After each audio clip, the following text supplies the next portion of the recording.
തെച്ചിക്കോട്ടുകാവ് രാമചന്ദ്രന് വീണ്ടും റെക്കോർഡ് ഏക്കത്തുക 13,50,000 രൂപയ്ക്ക് ഏക്കത്തിനെടുത്തു. അക്കിക്കാവ് പൂരത്തിലെ കൊങ്ങണൂർ ദേശം പൂരാഘോഷ കമ്മിറ്റിയാണ് റെക്കോർഡ് തുകയ്ക്ക് ഏക്കത്തിനെടുത്തിരിക്കുന്നത്.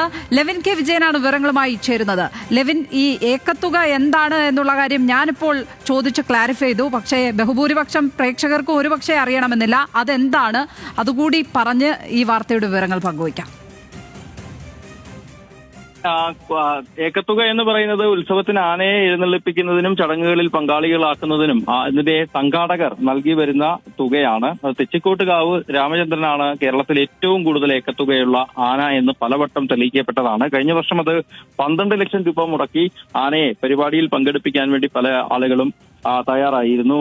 എങ്കിൽ ഇത്തവണ 1 ലക്ഷം രൂപ കൂടി അധികമായി നൽകിക്കൊണ്ട് ഇത്തവണത്തെ ആദ്യ ഉത്സവ പരിപാടിയിൽ പങ്കെടുക്കാൻ തൃശൂർ അക്കിക്കാവ് ദേവീക്ഷേത്രത്തിലെ കൊങ്ങണങ്കൂർ ദേശക്കാരാണ് തയ്യാറായിട്ടുള്ളത്. 13 ലക്ഷം രൂപയാണ് ആനയ്ക്ക് ഇത്തവണ ഏക്കത്തുകയായി നിശ്ചയിച്ചിരിക്കുന്നത്. ഫെബ്രുവരി 7-നാണ് അക്കിക്കാവ് ദേവീക്ഷേത്രത്തിലെ പൂരം നടക്കുന്നത്. പൂരത്തിൽ കൊങ്ങണൂർ ദേശക്കാര് തങ്ങളുടെ പ്രതിനിധിയായി പങ്കെടുക്കുന്ന ആനയായി പങ്കെടുക്കുന്നത് തെച്ചിക്കോട്ടുകാവ് രാമചന്ദ്രനാണ്.